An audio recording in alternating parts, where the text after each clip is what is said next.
I can tell you how big his winker is. It's pretty small. No, it's not. I could tell you plenty of times. It's about that I've known him for 7 years. It's about that big. Definitely not. And don't you dare tell him about his penis. Every single time I turn around, it's another female texting my phone like, oh, I just dating your boyfriend. Your boyfriend is my boyfriend. That's our boyfriend. Like, what you mean? Wait, what? Boyfriend. Our boyfriend? The fact that you can allow another female to talk to me in that way. You know what I'm saying? And I ask him about it over and over again. What are you talking about? You're delusional. You don't even know anything. Jaylon just flipped out and told Dajaniqua to come get the baby, saying he wanted a DNA test. She was like, huh? They were chill. Then boom, he's not claiming the kid. My son was over his house. He was only over there 5 days, and he texted me like, you need to get your son, and I'm not getting him until I get a blood test. And I have here some evidence too. What kind of evidence? A message. So wait, out of the blue, you all are co-parenting this little boy. How old is Jaden? 2. 2 years old, you're co-parenting him. Out of the blue, he said, come get your son? Yes. Some random girl told Jaylon the baby might not be his. Instead of asking questions, he just believed her. Then he dipped from baby duties like poof. Actually, a week ago, me and my son was in the house playing around. I went outside. A girl told me she had something to tell me about my baby mother. She said Ms. Johnson told another girl that Jaden wasn't mine. I inboxed Ms. Johnson and told her I don't want him another day. At that point, you're thinking this is my biological child. I'm spending time with my son.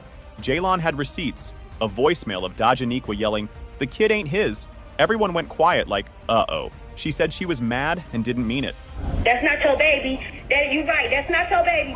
Somebody else the daddy. Somebody else is the take him all the way completely off of your period. No, and I'm finna come get my own baby. How about that? That's mine. That's my baby. Whoa. Ms. Johnson, is that you? Yes, it is me. Now the moms start yelling, saying who really takes care of the baby. It got loud fast, like a family BBQ fight. Judge Lake had to call for order.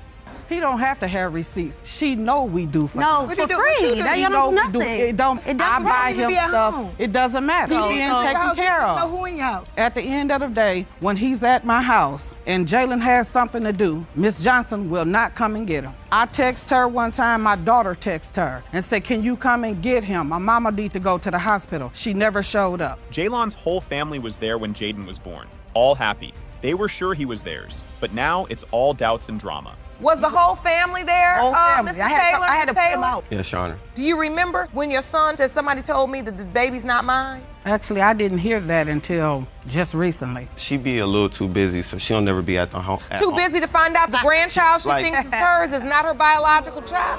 Jaylon went for a DNA test, but Dajaniqua never showed.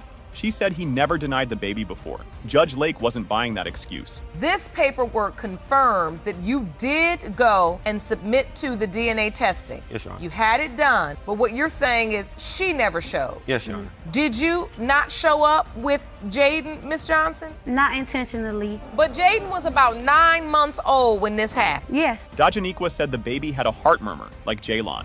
She thought that proved he was the dad. But Judge brought in a doctor real quick. This is just basically his eczema that he has and a heart murmur, yes. And a heart murmur. If you look at... Just like Mr. Taylor has. And you believe that these are two medical issues that the child has in common with Mr. Taylor? Yes. Mr. Taylor, do you have a heart murmur? Yes, I do. The doctor was like, nope, heart murmurs ain't inherited. That whole theory crashed. Everyone looked super confused. So a heart murmur is really just an abnormal sound in the heart rhythm. Normally you're used to listening to the heart and it goes lub-dub. With a heart murmur, you may have an extra sound or some sounds that are not classic to the normal pattern. There is not a genetic link with heart murmurs. The majority of heart murmurs are innocent heart murmurs, meaning they're just changes in flow. They come on with either a newborn right at birth, or they have, in an adult, they have something to do with... Yep, they made a baby from a game of truth or dare. Everyone in court was like, what? Even Judge Lake looked shook. Who I ran away from my mom's house. He knows it. We had played a game of truth or dare one time, which led to us having a baby. We didn't have sex that day. We had so what? sex But the you next just day. and you already told the conception date and everything. You know this. I don't even know why you sitting up here playing with me.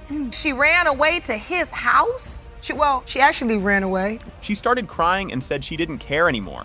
Judge Lake was like, girl, you do not speak for the baby. Jaden still needs his dad. I don't care. I don't care about this. I'm ready for this to be over with. I don't even care no more. You don't care if No, your child I don't knows care. his biological father? He don't need him. He does. No, if he don't. If he's his biological father, No, baby, he don't. Or you. Baby, he needs his father and you need yours. Let me tell you something. That's right. The big moment. It has been determined by this court. Mr. Taylor, you are the father. This case goes nuts real fast. Mr. Webb says he never even did the thing that makes babies. Ms. Cole and her mom are like, yes, you did. Don't lie. Mr. Webb, you and your girlfriend say there's no chance whatsoever that you fathered the defendant's 6-month-old daughter, Majestic. You say your evidence will shock this courtroom. Ms. Cole swears the baby happened on April 11th. Webb says, nope, I was just on the couch. They're living in two totally different stories. I know for a fact the dates line up, and I know he stayed with me for 2 months, and he slept in my bed with me for 1 night, and we had sex April 11th. What was the nature of your relationship? We never had sex or anything. We were just friends. We would chill out. That was it. You were never intimate with her in any way? I never stayed in her bedroom. I stayed out on the couch. Webb says the worst thing they did was take a bathroom selfie. He didn't even want to be in it. Ms. Cole posted it anyway like it was a wedding photo. Your Honor, the worst that we've ever done is take a picture, and she was already in the bathroom. She had called me in there. When I walked in the bathroom, she said cheese and took a picture before I could even say anything. I didn't even want to take that picture. That's how crazy she is. She There's posted more it than on one. Facebook, and when I told her to take it down, she refused to because she's crazy. Come on, you know dang good and well that me and my husband took care of you the whole time you were there. Ms. Cole's mom says they fed and helped Webb. Webb says, no way, I was barely there. Everyone yells like it's a family dinner gone wrong. He's a punk bum. We Honor, I would- supplied everything for them. Their food, everything. I wasn't living there. We were hanging out for a week and a half. And on top of that, April 18th, I had moved back to Detroit. How was I there for 3 months? She had knew about it. We were friends. She trusts me. She knows I'm not like that. I don't do that type of stuff. I've known him for 7 years and he is not like that at all. Webb brings out text screenshots like it's court show and tell.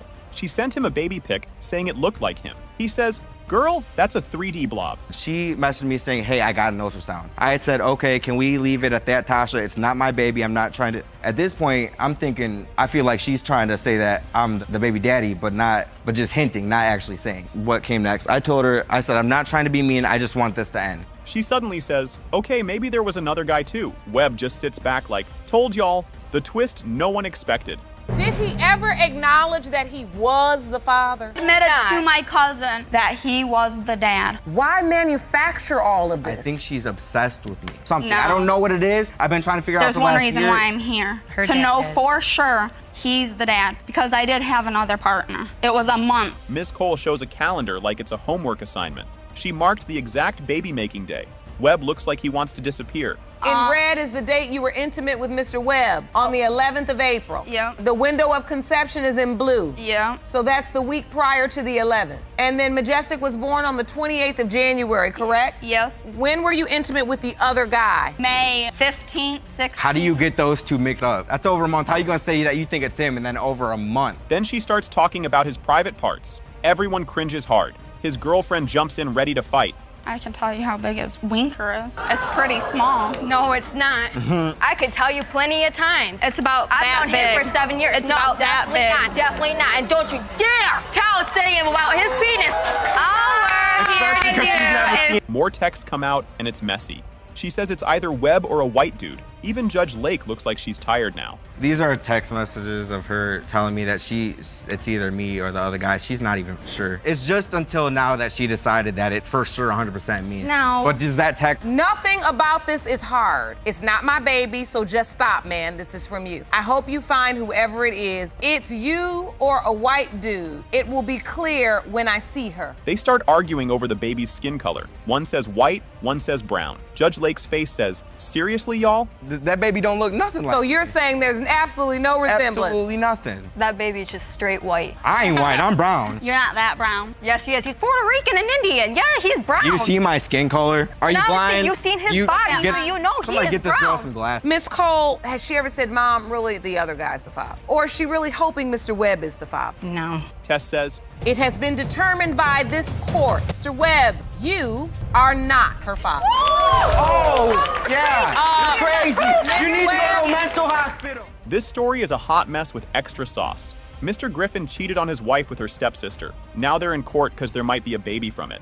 Mr. Griffin, you were a married man who had a 2-year affair with your wife's stepsister, the defendant. You say that relationship produced a daughter, but Ms. Richmond claims you are not her daughter's biological father. The lady admits she messed up, big time. Griffin says it was a mistake, but dude, it lasted 2 years. Yeah, that's not a slip. That's a full tumble. Not thinking, just being wild at that time of my age, and just not caring about anything. I can admit to that. I'm trying to fix it for her now. I mean, you a married man, and it's bad enough you sleeping around outside the marriage. But your wife's sister?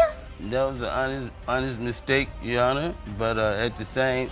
They hung out a lot because of family visits, which turned into something else. He was married for 10 years and still sneaking around. This ain't family dinner, it's a family soap opera. Because he was taking me home from when I used to go over to their house to visit my stepsister and stuff. How long had you been married at the time, Mr. Griffin? I'm still about 10 years. So you all had known each other for an extended amount of time. Oh, this is all in the family. I was in love, so I thought what I thought was love back in that time. Oh, because you had worked yourself up that you was in love with him. Yes, Your Honor. She told him she was pregnant, and he lifted the baby up like it was a lamp, said, maybe mine, and dipped. That was the last serious talk about the baby.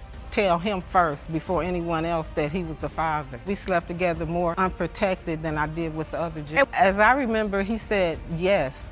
He came over to my house and he picked her up and he went up on the stairs and he, put her up to the light and he said, yeah, she could be mine. And that was the last we ever discussed. That's the last you discussed her paternity? Tikia says she's seen him once ever, like one time. But he still swears he always believed she was his kid. That you have not seen Mr. Griffin? I've seen him one time when I was like 14. In my life, I spoke to him first time on the phone like the other week. I never That's because I didn't talked know to what him. that 30 years I've been knowing that she's mine. I did tell him that I was pregnant, but also I did tell him he was the father. Mom admits she was with 2 other guys too. She told Griffin because he was around the most. But turns out, baby making only takes one time. And I'm sure he was with other people too, so I was with 2 other guys. So you were admitting that during the window of conception, you were also sleeping with other men? Yes, Your Honor. Did you tell those men you were pregnant as No, well? Your Honor. Why did you only choose to tell Mr. Griffin? Mr. Griffin was the one I was with mostly all the time. Right. So that's and so why you know it only assumed takes was once his. though, right? Yes, ma'am. Griffin didn't help during pregnancy at all. Mom says she moved on fast and tried hiding it. From her own sister, yikes. Were you with her all during the pregnancy? No. After I got pregnant, we never had too much contact because I got into a relationship that with was another because gentleman. you We didn't hardly see each other. She was trying to hide it from her stepsister. So, Mr. Griffin, how did you tell your wife that you got her sister pregnant? I didn't, because I was too embarrassed to tell her, I did that. Tikia grew up not knowing who her dad was. Her cousin said she looked like the Griffins, but her mom was like, nah, not them. Like the first time someone brought his name up, my mom never brought his name up. And then we went to Albany when I was in the 3rd grade, and my aunt and my cousin say, oh, you look just like the Griffins. And I'm like, who is the Griffin? She's like, oh no, those not your people, that's not your dad. Yeah, when people ask me who's my dad, I always said my whole life, I don't have a dad, I don't know my dad. She got a message on MySpace from a maybe sister. That sister found her name on child support papers. Internet detective level, expert. Probably when I was like in high school, I got a message on MySpace from Lakeisha. Just a long little thing saying, I think you're my sister. And I'm just like, who is this girl? When you first got the message, were you overwhelmed with emotion or did you feel like it was a prank? What were you thinking? I just thought she was crazy because her firefighter husband died the day of the family wedding. She didn't go. Now she's wondering if finding her dad would have changed that day. One of the other sisters, Griffin sisters, her wedding was 21st, 2011. She invited me and my husband believed I looked like some of the other sisters. He was like, yeah, we should go. I don't know. And then I talked to the other people, like my sister and my mom. So we did not go, and that was the day he died. Aww. He finally says sorry. Took him 32 years. Judge tells him to own the pain he helped cause. Well, I'm sorry for your husband, and I wish I had been there for you. And I'm sorry for not being there for you. Boom. It has been determined by this court. Mr. Griffin, you are not her father. This starts off normal, then boom, baby drama explosion. Judge Lake says it's Reeves v. Silva over baby legend. Jennifer says Kermit's the daddy, but Kermit's like, nah. Ms. Reeves, you are here today to prove that the defendant, Mr. Silva, is the biological father of your 7-month-old son, Legend. Mr. Silva, you were involved in a paternity case on Love and Hip Hop Atlanta in support of your sister, who took a DNA test to prove paternity of her child. Kermit says cheating is fine if you're a dude, but if a girl cheats, fire and brimstone. Then he brings up God, like that helps. I just don't trust her, Your Honor. I feel like she's tricking me into believing that I'm Legend's father. I grew up loving women, loving sex. You grew up loving sex? To me, I always felt like it was okay for men to go out, have sex, cheat, come home to their family. Women can't go out, have sex, and, come home, and especially with a baby, trying to say that I'm his father. He acts like he's a knight from 1300. Says men conquer, women can't overpower. Judge Lake looks ready to toss a shoe. Well, Your Honor, like God created men to conquer, to overrule. Women cannot empower men. What are we on, Game of Thrones? What are we talking about? You said God created men to conquer, and what else? Conquer, and women to rule. Cannot overpower men. You're ridiculous. Judge Lake hits him with that mom truth. If you can conquer, why not your jealousy? Kermit's brain goes straight to loading screen. Why can't you conquer your doubt that she's also doing something that she says she's not doing? If I'm out here, doing what I'm doing, and she's out, doing whatever she's doing, she's possibly doing the same thing. And why would that be so wrong? Because you can't take what you dish out? I'm trying to understand. Kermit says she was texting her ex and hiding it. Jennifer says it was hey texts, nothing juicy, but his face says she lying.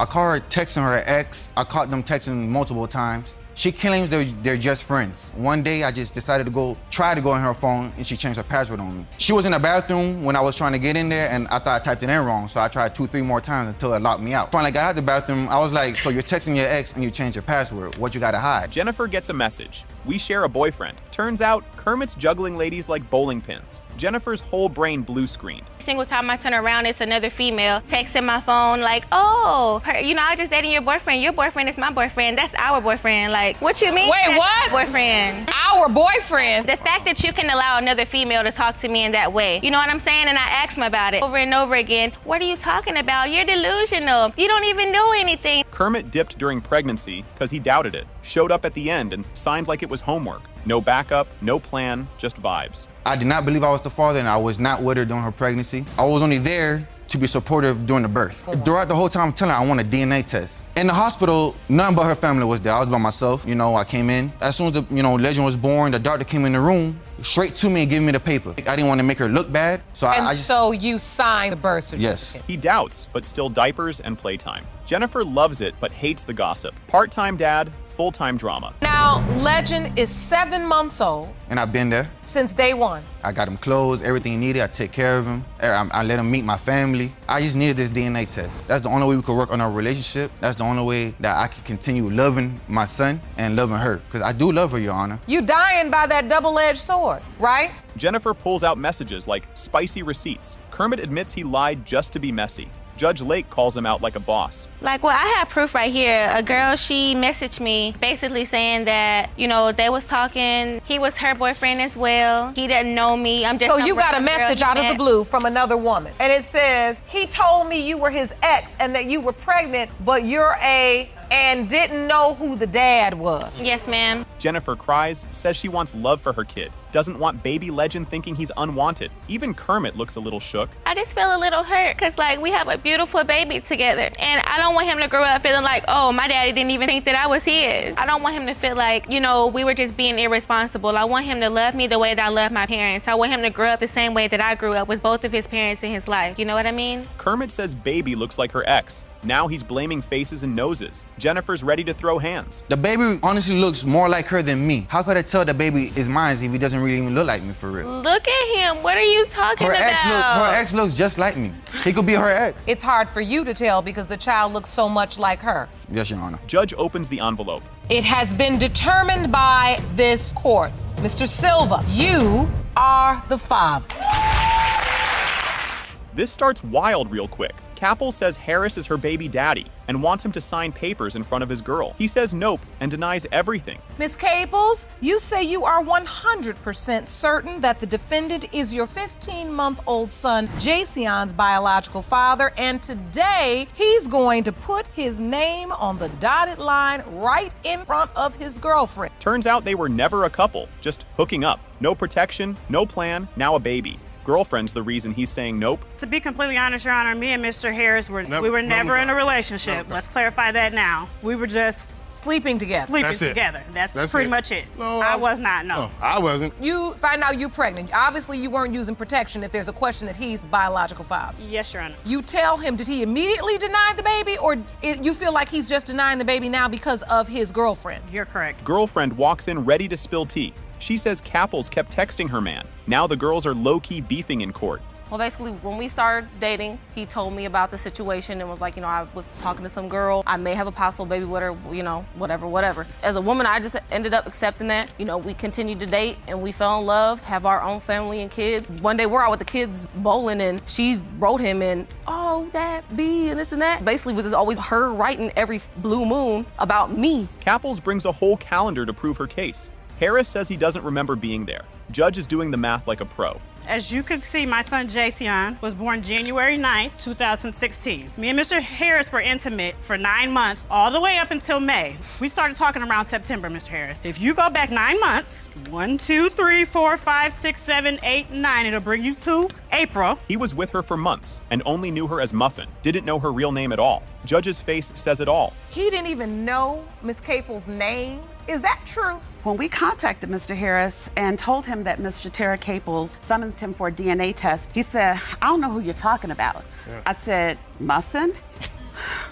That is correct. People in town say the baby ain't his. Capels says she was already pregnant when she met the other guy. Harris is super unsure. Her best friend, she told me that the kid is not mine. On social media, I was getting messages all over people she knows, people her. She told me not too long ago that she did have sex with one guy. And, after the fact. No, and after he she said it was only one time. That's all it takes. Why would I bring it up, Your Honor, if it was after his time? I was already pregnant, and I didn't even know I was pregnant. Capels gives birth. Harris is MIA. Says he was working, didn't even sign the birth paper. She was too mad to care. Did he get to come to the delivery room? He didn't have a right, Your Honor. I was at the work when she delivered the baby. The next morning, I came up there. Did? When I looked at him, he didn't look like me at all. No, he does and not. I had my doubt. I had been had my doubt, but like I say, everybody around town says that she goes around saying it's another guy's baby. So when you came up to the hospital to see the baby, did you sign the birth certificate? No, I did not. Capels says girlfriend was in the hospital room during surgery. Girlfriend says, that's my job. Whole room went silent. I'm undergoing surgery, getting ready to have my tubes tied. That is my job. As a woman, I would not want to be in a room with a woman that's having my boyfriend's baby. Okay, so you were the patient. That's a little too much. But wait a minute, you work at the hospital, and then that was where they told you your station or where you were supposed to be? You were assigned to that? Today, we got our stuff to do. Yes, ma'am. Harris says he ain't allowed to see the baby. Capel says he only texts at 10 p.m. when the babies sleep. She let his family visit, though. I did get him the opportunity, but he was always working. So if you're at work, then my baby's at home with her. That's when he wrote you, though, at nighttime. That's when he wrote you at night. He When he got off work, he would want to go see him. 9 o'clock at night. What do you want to come over and watch him sleep? But that's when he got off. That's the time he got. Him if you want to see him sleep. All right. Do you want to come over for me? Was like that. DNA says it has been determined by this court. Mr. Harris, you are not the father. Thank you. Thank you. You didn't sleep with no one else. this dad came in hot asking if 2 kids were even his. He says mom bounced and left him with the babies. Judge's face said, oh, this is gonna be messy. Mr. Mitchell, you are petitioning the court for 2 DNA tests to determine if you are the father of your estranged wife's 2 children, 2-year-old Deshaun Jr. and 1-year-old Bishop. You currently have custody of the 2 boys, so the stakes of today's results couldn't be higher. Yes, Your Honor. He got teary talking about being left alone with 2 little dudes. He's been doing it solo and just wants to know the truth. Man's heart is full, but his brain's confused. Over the past few months, Miss Dalton done put me and my kids through a lot. She done left, and in between the last 7, 8, 9 months, you know, she done made us struggle. She done walked out on us, Your Honor. What I'm trying to do right now, Your Honor, excuse me, Your Honor, because I get very emotional when it comes to talking about my kids. He said she handed over the kids and food stamps like a checkout bag. Destiny says that's not true at all. crowd was like, wait, what now? What she did is she left with another man. She just came home one day, Your Honor, and just said, here go your kids, take the food stamp card, and just walked out. That's not what happened. When she walks out, she leaves you with these 2 children and you don't even know if you're their biological father? Yes, ma'am. So you say that isn't true, Ms. No, Hogue? Your Honor, it's not true. Destiny clapped back, saying she worked 2 jobs while he chilled. She says she did everything while he played around. Judge was just blinking like, y'all serious? Like I said, from the beginning, I've been doing everything by myself. He wasn't working, pregnant with my first son. I worked 2 jobs to make sure that the household was taken care of. He didn't work, he gambled. Your Honor, didn't do anything Your Honor, that he was supposed to do Your as Honor, I made Let her finish as her a- testimony. I'll as give you a chance husband. to respond. As a husband and as a father, if we were going to work together and do things. And like I said, it was something that I was bearing on me by myself. He says she vanished for days after fights like a ghost. She says it was just once. He says more like once a week. Whatever she calls herself doing, I don't know what she does. She has these spurts and these moments where she feels that if we get into an argument, it's okay for her to stay out all night or to stay gone for a week. That's happened one time when the last altercation that we had when we were gone for the 7 months, that's when that happened. I couldn't deal with it. He found out she was talking to another guy early on. Dude even called her while they were chilling. He's like, hold up, who this? I met her off of Facebook, Your Honor. She was already staying with another guy, Your Honor. I didn't know at the time. I happened to end up finding out once we was over my sister's house. You know, some guy calls her phone, Your Honor. It's her cousin. That's what she says. It's my cousin. Well, call your cousin back because the way she was talking to her demeanor, it seemed funny. And like I said, I'm much older than her. So like I said, I done been there and done that. You know, trying to run these little game on me. She was flirting at her job, he says. Movie nights and amusement parks with coworkers? Sounds like a date, not a shift. She was going around with some dude that she worked with. Well, a friend of mine, Your Honor, actually works with her. So he was always saying she's flirtatious towards in particular guy at her job, which she was working at a fast food restaurant. She'd come home and then she'd be like, my job, they're taking us to the movies this weekend or something. Her job. And remind you, it's a fast food restaurant. He walked in and another guy was sitting on his couch. Destiny made the dude lunch like it was Thanksgiving. Everyone was like, bro? Your Honor, I came home one day, Your Honor. This guy is sitting on my couch, Your Honor. On your couch? And she done made dinner or lunch, whatever you want to call it, for this guy. Yes, I did. The new guy in your house where you live with your husband? Yeah. Yes, I did. And he wasn't my husband at the time. We were, like I said, our relationship was real rock. There was nothing where it was committed. How much committed do you get more than that? We're staying together. But what were you doing, though? Destiny swears both kids are his. Even with the cheating, she's like, yep, 100%. Tears were flowing, but so were the side eyes. Around the time I conceived both of my kids, he was the only person that I slept with. She just left. When I say didn't give a care in the world, Your Honor, I'm seeing on her Facebook and her Instagram that this other guy that she's been sleeping with, how much she's so in love with him. Never was I saying I was in love with this guy. She ain't did nothing. And Your Honor, I put him through hell and back. She ain't say nothing about her kids. DNA says, it has been determined by this court, Mr. Mitchell, you are Bishop's father. She got me. You know, you don't have to worry about that. If I'm a man, I'm gonna step up and do what I gotta do. My job is to protect you and to love you, to show you how a man's supposed to treat you, you know.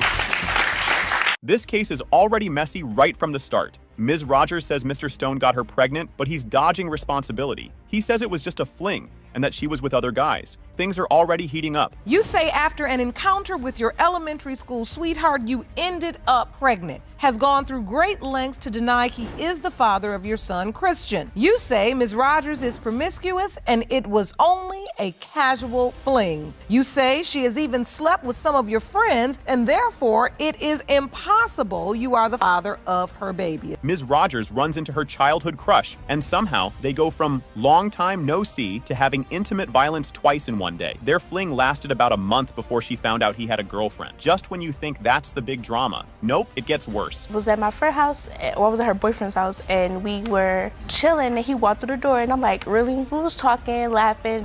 We went back to my friend's house with her boyfriend, and we had sex that day. We left her house and went back to his house and had sex again a couple times. And after that, it's just like, repeatedly, we would hang out, have sex. And then, boom, Mr. Stone drops a bomb. Their unprotected night together was during a threesome. The judge mishears and thinks he said freezer, making things even funnier. The audience is already losing it, and we're only getting started. Did you have unprotected sex One time, with Your Ms. Honor. Stone? It was not one time. And that was in the threesome. It was not. It was in not the one time. where? And the threesome between me, her, and...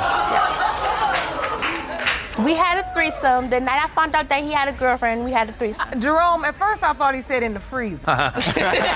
Ms. Rogers finds out she's pregnant while getting a birth control shot. Talk about bad timing. She's scared because she's 18 with twins and just got into college. Mr. Stone, however, swears she never even told him. I went to the doctor to get my birth control shot because I know I'm having sex, so I'm like, I need to go because I don't want to have no more kids. Anymore? I have twins. 18 years old with 3 children? Yes. I didn't want no more kids because I had just got accepted to college. Things was looking up, so I was like, I wanted to like put the cap on before anything happened, not knowing that I was already pregnant. So it was like, I was scared. Ms. Rogers says Mr. Stone was right there for the ultrasound and even roasted the baby's big head. Mr. Stone says he never saw it and only got a picture through a text. Someone here is clearly lying and the audience knows it. Yeah, I wasn't driving. I was in the passenger seat. My friend came to me. We were chilling, talking, and then he said he had to go pick them up and drop them off. He saw the ultrasound pictures when I came out the hospital. He looked at them. He held them in his hand and looked at No, I every did not. picture of my ultrasound. It said, you're having a boy. I didn't find out I was pregnant until I was 4 months pregnant. I give him that. I'm in the car with my friend.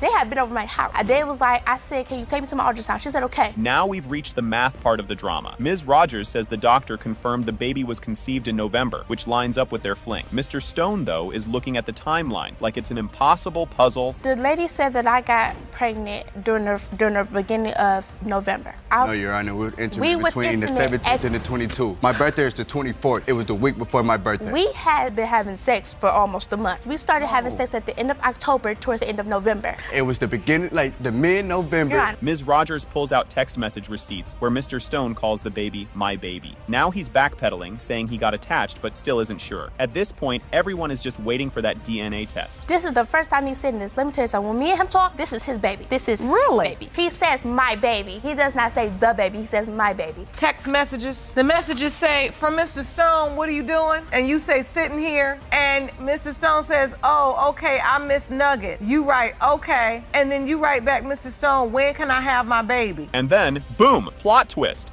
It has been determined by this court. Mr. Stone, you are not the father. This situation was wild from the start. Phelan Hannon thought Kimball was her dad until at 13, he hit her with, I am not your father. Years later, on her mom's deathbed, she found out her real dad was David Dorsey. Now, she had to track down a man she had never met. Ms. Hannon, you grew up believing one man was your father until the age of 13 when he said, I am not your daddy. Your mother then told you on her deathbed that another man, the defendant David Dorsey, is your biological father. You are here to prove paternity. When Phelan was little, she asked Kimball to take her to a daddy-daughter dance. Instead of just going, he told her, I'm not your dad. Good luck. That's a next-level RSVP rejection. Just when it seemed bad, things got even messier. Well, I believe David Dorsey is my biological father, but I grew up with my grandparents and my mom. Like you said, I was known for a man named Kimball to be my dad. I called him one day, the daddy-daughter dance. Instead of his response being, yes, I'll be there, it was, your mother's still lying to you, not your dad, you need to go find your real dad. How cruel. Before passing, Phelan's mom finally admitted she had guessed wrong. David Dorsey was her actual dad. So now, on top of grieving, Phelan had to track down a stranger and hope he didn't reject her too. Buckle up, this ride was far from over. My mom, we would have a heart-to-heart because she was sick my whole entire life. You know, she would be talking about Kimball, she would talk about David. On her deathbed, she told me, I thought I'd pick the right one for you, but David's your father. So just before your mother passed, she says to you, I thought I picked the right one for you, but David Dorsey is really your biological father. Yes, ma'am. Wow. Denial. Imagine telling someone, hey, you might be my dad, and they reply, I don't even know your mom. David stood there, denying everything, while the audience gasped like they were watching a soap opera. But the receipts were coming. You don't believe you're her biological father? No, Your Honor. Why? Because I don't remember her mother at all. You don't remember her mother? I don't know her mother. So you are standing here at the defendant's podium in this courtroom today saying you know you cannot be Miss Hannon's biological father because you have never met her mother. No, I haven't, Your Honor. David thought he could deny it all until Phelan's godmother stepped in. She said, oh no, sir, I remember you. She recalled David bringing Phelan's mom lunch at work. Suddenly, he wasn't looking so sure of himself. Me and Phelan's mother, Veronica, we worked together. Mr. Dorsey, I have seen him come to the job job to bring her mom lunch. Her mom would talk about her baby daddy being David. Your Honor, You don't remember any of Your this? Honor, I've never had sex with this woman. David claimed he didn't know Phelan's mom, but then it turned out he had a different last name, David Watkins. That was the name Phelan had heard her whole life. Either this was a wild coincidence or someone's memory was off.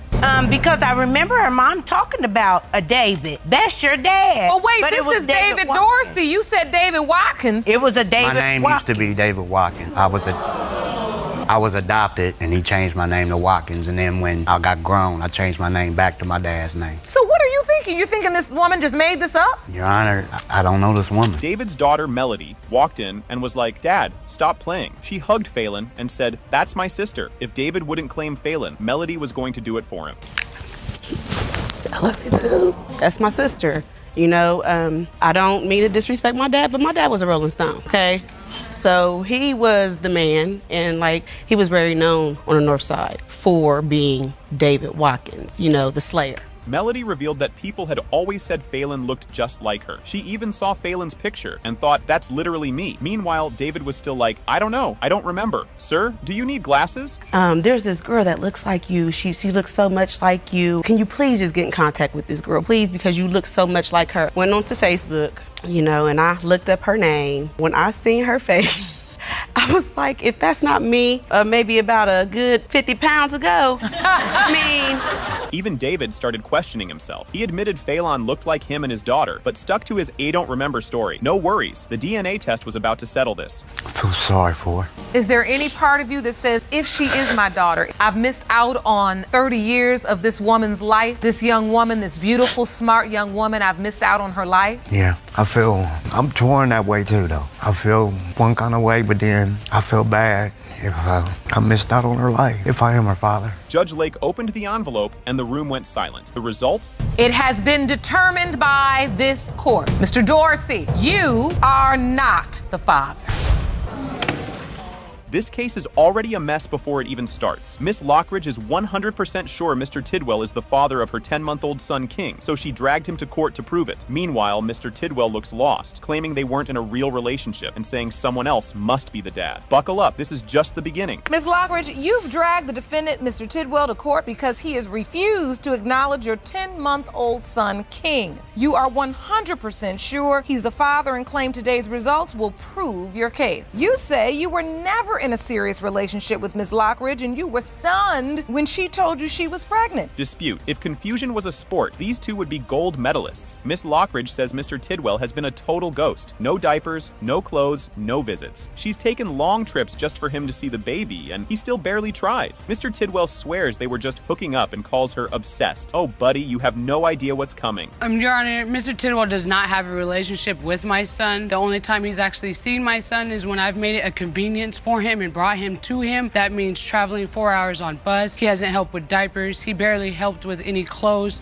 and it hurt. It's frustrating. He named my son King, and how am I supposed to raise a king, and he's not there? You named him King, Mr. Tidwell? Yes, Your Honor. Reveal Imagine a sticky note, but instead of a reminder, it's an ultrasound photo. Miss Lockridge says she left a note and picture on his bed because his brother was there. Mr. Tidwell claims he was blindsided and only found out later through a text. That's one way to break the news, but wait until they discuss conception. She came over to my house. We hung out. The next day, I see a piece of paper on my bed. I grab it, I looked at it. It was a note with an ultrasound in it. I'm not sure the exact words of the note, but it said that she didn't know how to tell me this, and she's sorry she had to tell me like that. So I called her, she didn't answer the phone. She ended up leaving me a text message saying that she was sorry and that she didn't know how to tell me that she was pregnant. This pregnancy talk is next level awkward. Miss Lockridge says she mentioned having her period a week before, but Mr. Tidwell told her to shut up and carried on. Yes, that's a direct quote. The courtroom's collective jaw dropped. Mr. Tidwell calls it a total lie, shaking his head like he just heard the wildest thing ever. When we conceived my child, I told him I just had my period That's a week a lie, ago. Your Honor. He said, shut up, and we kept going at it. Oh, That's wow. a lie, Your Honor. You thought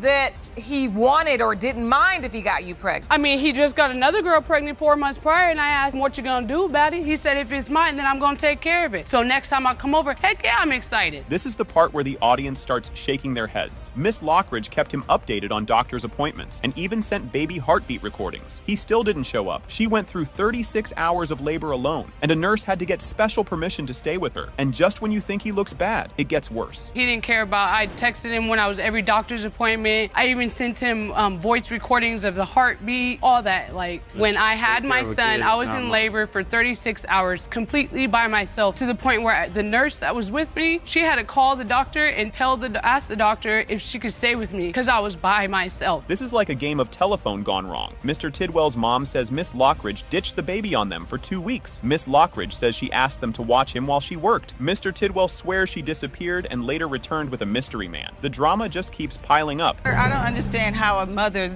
could actually leave her child with that she doesn't really even know very well for 2 weeks. It wasn't and 2 get weeks. on the It was plane Thursday to and go Tuesday to Nevada saying she had a modeling job, just all of a sudden just jumps up and leaves this baby with us. We took care of the baby at that time. I call her, I'm like, when are you coming back? Like, I have stuff to do too. I have, you know what I mean? All of a sudden, boom, she was there. This debate is like an episode of CSI Baby Edition. Miss Lockridge presents baby photos as evidence, swearing King looks exactly like Mr. Tidwell's family. She even calls him an Ethiopian baby. Mr. Tidwell's mom isn't convinced, but all this arguing won't matter once the DNA results come in. So here's the first picture. That is my son, King. And here's the second picture. That is Mr. Tidwell. The thing that catches me up is he looks like his side of the family. He looks like an Ethiopian baby. Really? Yes, he does to me. That's King. And the next photo is Mr. Tidwell as a baby. Look at the ear marks, the ear tags. There's nobody else. Do you see a resemblance? No. If you placed a bet, you might want a refund. It has been determined by this court. Mr. Tidwell, you are not his father. This episode is wild from the start, and the drama is real. Miss Salvo is sure Mr. Gonzalez is the dad and says she was only with him, but he's like, nah, she was with my best friend too. Now they can't even agree on how many times they hooked up. She says once while drunk, but he says at least 6 times while engaged. Oh, and he got caught naked in her mom's kitchen, and she just said, wow. You've only started kissing. We started touching on each other. We went to the room. I was thirsty. Did you use protection? No, ma'am. I went to get something to drink in the kitchen. I was naked. Her mom saw me. Her mom was like, wow. Mom didn't get mad at me or nothing. She admits she had a boyfriend at the time and thought he was the dad. But when she saw Amaya, she thought, nope, this baby looks Hispanic. But let's be real, a dimple isn't a paternity test. And she's about to take the mic. When that baby was born, diapers, baby carrier, everything. What? A crate, a crib. A crib. Her fiance, Miss Millender, says she's Amaya's real parent. She says, I feel like the daddy, but I don't even got the equipment. Now it's time for the big reveal. This was one of the saddest things ever. Mrs. Watts tells the court how both of her sons were ambushed and eliminated. Just when you think things can't get worse, there's a whole other problem. Mrs. Watts, you are here on behalf of your deceased son, Alex, who was tragically murdered just a few months ago. I'm very sorry for your loss.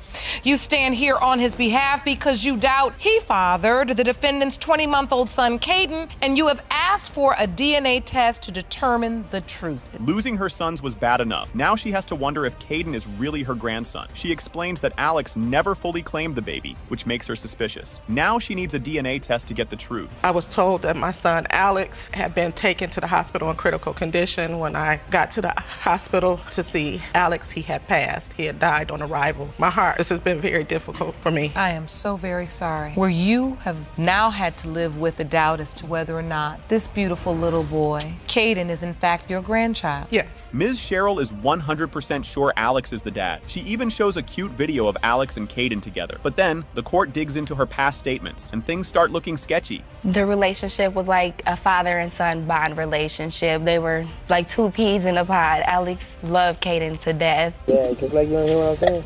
You mad at me now? You want to annoy me? I don't care. Mrs. Watts brings out a text where Ms. Cheryl admits she wasn't sure who the dad was. The courtroom reacts like they just saw a plot twist in a movie. And trust me, it only gets messier from here. Alex is, and she said that she didn't know she needed a DNA test. She sent it to me in a text message. Do you have that text message? I do. And you asked, question, are you pregnant by Alex? And Miss Sherrill responds, I don't really know, I don't believe so, but at this moment, I don't know, I have to get a blood test. Caden's birth certificate doesn't even have Alex's name on it. On top of that, he doesn't even have Alex's last name. The judge and audience are side-eyeing Ms. Sherrill hard right now. On the birth certificate, there is no father's name listed. Caden's last name is not your last name. I gave him a friend of mine's last name only because I didn't want to give him a female's last name. When the time came for me and Alex to get a blood test, I told him we can go down to the court, and we can get his last name changed, no problem. Alex's stepdad steps up and says Alex never mentioned Caden. He points out that Alex took a DNA test for his first daughter, but never did for Caden. The doubt just keeps growing. If somebody got a child, they gonna say, well, this is my baby. Here, mama, look at my baby. He never mentioned I have a baby on the way. No, I just started seeing pictures like this. I'm like, well, he got a baby. Alex has another daughter. Yes. Saying that this is my child. Yes. But Alex also got a blood test with his daughter also. They did get a blood test with her too. Boom, the results are in. It has been determined by this court. The percentage of relatedness between Ms. Lita Watts and Caden is 0.006%. You are not related. This case was wild from the start. Mr. Jenkins says he found his long-lost daughter, but Ms. Bond is like, who is this man? The whole courtroom is already confused, and it only gets crazier. Mr. Jenkins, you reached out to the court to open a case. You believe that you have a long-lost daughter and hope to one day find her to prove you are her father. So we've located the woman you believe is your daughter, and she's here in court today. Imagine some random guy showing up saying he's your dad. Yep, that's Ms. Bond's life today. She shows her birth certificate like a receipt, proving his name isn't on there. Jenkins, however, isn't backing down that easily. So this is your birth certificate? Yes. Under father's legal name, nothing is recorded. Yes, Your Honor. But you were raised by a man that you believe, you were told was your biological father. Yes, he died in a car accident in 1999 with my mother, and I believe that that was my father. So, Ms. Bond, ultimately, you come to court today completely in the dark. Yes. Jenkins pulls out an old ultrasound pic like it's a VIP pass to fatherhood land. He says he went to doctor visits and saved the photo for 24 years. Ms. Bond looks at him like he just tried to sell her a time machine. It's an ultrasound picture that I used to go to the hospital with her. You did. So when you found out she was pregnant, I was excited. I said, I got my first child. I got a girl. So this is an ultrasound picture of Ms. Bond. Yes. That you've saved all these years. Over 24 years, I've been saving that picture right there. Ms. Bond shares that she's been struggling and feels completely alone. Her story is heartbreaking, and the whole room gets quiet. Jenkins sees her pain, but she still isn't sure about him. I felt alone. I didn't have anyone to talk to. I didn't have anyone. I lost my mother and my father, and I didn't have anybody. I'm still struggling. I'm homeless. I'm trying to get my children, and I have no one on my side, and I just feel so alone. I feel like a part of me is really missing. How many children do you have? I have 2 sons. There, Jenkins goes full movie dad mode and swears he's here now. He promises to love and support her, but she's still like, we'll see. The courtroom feels like a dramatic soap opera at this point. Excuse me, Your Honor, she got me. You don't have to worry about that. If I'm a man, I'm gonna step up and do what I gotta do. My job is to protect you and to love you, to show you how a man's supposed to treat you, I missed that growing up. I didn't have a father figure to tell me, right from wrong. Today, I made a lot of wrong decisions because I didn't have anyone there. Jenkins says he's been searching everywhere. Social media, phone numbers, knocking on doors. Ms. Bond is like, sir, how did you have my number and still not find me? Honestly, she's got a good point. I used to go over one of your family members' house. I used to come over there every Christmas. I used to go there. Kept me out on the porch. Played crazy on me. Played like she didn't know who I was. I knocked on doors. I'd like to submit one more thing to the court. I have a Facebook page. If you went for social media, you could have found me. I did everything I could do. I've been looking for you over 24 years. That's one of your numbers that I have. Jenkins says he lost touch again after her mom died, and the search restarted. Ms. Bond basically tells him, that's sad and all, but you could have tried harder. She's not wrong, and the tension is real. I talked to her on the phone, and she said, in the next week or so, I'll let you see Andrea. I said, how she's doing? She's doing pretty good. A week later, I called her back at that number. Heard some bad news that she was in a bad car accident. Here we go again. Now it's starting all over again. She got killed in the car accident. You could have came to the funeral. Still don't feel like you're my father. I'm sorry. Judge Lake explains that since Jenkins isn't on the birth certificate, he had no legal rights to see her. So even if he wanted to, he couldn't just pop up like, surprise, I'm your dad. Now, it's time for the DNA test. When you submitted your birth certificate to the court and under father, there was no name listed, because he was not listed, he doesn't have any rights to see you or to stake any claim to visit you, anything. The room holds its breath as Judge Lake opens the envelope. It has been determined by this court, Mr. Jenkins, you are her father. Have you started that relationship? No. Well, why? He's married, for number one. Your Honor, Brooklyn got my last name. I'm sitting up here trying to figure out what's she all over the place, back. man. She a whole wife. Yeah, a whole wife on the back. You bugging. She sent a text message, a picture text message, which was a pregnancy test. I asked her what's the pregnancy test for. She tells me that it wasn't for me. It was for the other guy she thought was the father of her child. Wait, what? Your Honor, I told him that it was someone else. It was a mistake on sending it to him. So once he continued to deny it. Judge Lake introduces Muhammad versus Walton, where Mr. Muhammad insists he's Brooklyn's dad, but Ms. Walton says nope. She admits she was seeing another guy almost daily during conception. This case isn't just messy, it's next level chaos. Mr. Muhammad, you are here to prove that you are the father of the defendant's 2-year-old daughter, Brooklyn. You claim the only reason she is denying paternity is because she wants to be in a relationship with the other man. And Ms. Walton, you say you were secretly cheating on Mr. Muhammad and had sex with the other man almost every day of the month. Mr. Muhammad is convinced Brooklyn is his. Same face, same eyes, same vibe. He refuses to let another man raise his child. But before he can finish his proud speech, Ms. Walton is about to drop a major bomb. I would never let another man raise my child. I was always raised to do the right thing, always raised to be a stand-up gentleman. You can look at Brooklyn now, see my face features, everything. I'm here today to prove today that I am the father. And you say it's not his baby, Ms. Walton? Yes, ma'am. I say that because during my conception day, I was having more sexual intercourse with the other guy than Mr. Muhammad. Ms. Walton claims Mr. Muhammad was cheating first, so she did too, only way more. The audience gasps when she confesses she was seeing another man the entire time. But wait, Mr. Muhammad is about to lose it over one insane detail. During that time, while he was having his affair, I was having my affair also. Well, baby, I wouldn't say we were together. I wasn't having no affair. We was together. She told me that this gentleman was her cousin. I didn't think nothing of it. It's not true, Your Honor. He's always known this guy. I know. Who he was. That's the other man that she wanted to be with. Ms. Walton met the other guy at hotels while Mr. Muhammad thought she was at work. He calls her out saying, "You wasn't at no job." She fires back that she worked 2 jobs while pregnant and got no help. But things are about to get crazier. Well, what happens is we was sneaking off to the hotel. I told him I was at work because during my pregnancy I was working 2 jobs. So Mr. Muhammad wouldn't even help me with anything. She's cheating, Your Honor. Why should she think she at work? She's cheating. Were you still intimate with Mr. Muhammad during that time as well? Yes, I was. All right. Wow. So you were sleeping with them both? Yes, ma'am.